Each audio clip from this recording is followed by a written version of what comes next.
چوکادی برامده درس علی جان؟ برامدیم اکرم از اونجا خیلی خیلی گشتیم میده اومد درس خونده. خیلی بیای اگه چی بدونم بخریم اکرم از اون KFC بده. این KFC؟ نه برادر عزیز جست. این دبوری یا نمیدونی؟ نه راستی. می خوردی اینجا؟ همه پسته نمیخوام. نه یک پای کی برادر عزیز کی؟ یک KFC، انا یک مکدونالدز، ها؟ با برگر کینگ هسته هم خیلی سه نمود هم چیزایی همین خیلی چیزایی که روس‌ها ایو خوردن تماما ممکن نیست برای ما مسلمان‌ها، برای که یا طرز کشتن همون مرغایی که میکنن که اونجا هر چیزایی تیار میکنن برگر هر خی مرغایی که یا میکشن یا همشون با توق میزنن توق قطعی میزننشون میبرن بعدا وایش میکنن. اصلا ما باید مسلمان‌ها پیشای کشتن مرغ مثل گو بعد ما بسم الله الرحمن الرحیم بگیم الله اکبر بگیم بعد کلا را ببریم.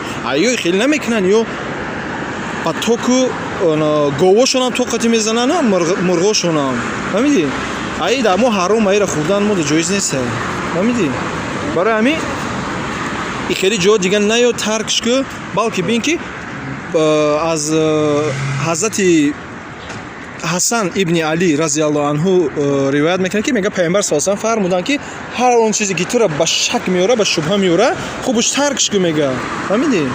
برای همین این گون که خیلی چیزا این جو هیچ وقت نیو دیگه ایوزی هستن با اکثری برادرای ما هستن در همین حدود روسیه و یا میروانم خیلی جو میدونن میخرن فکر میکنن که مرغ گفته که خوب نیسته نه گپ معنی رو نداره که مرغ کشید گو کشید مثلا این حلاله او با طرز کشتن داره. اگر این مسلمان این ما اگر کو خستن اگر این گوای بوزه گوسپندی باشه اگر ما اگر برم ذبحش کنم خستن بسم الله الرحمن الرحیم الله اکبر نگم امور ما بکشم اگر کو نگفته میره خستن کنم همو هم حرام میشه و اگر شیما کشتم.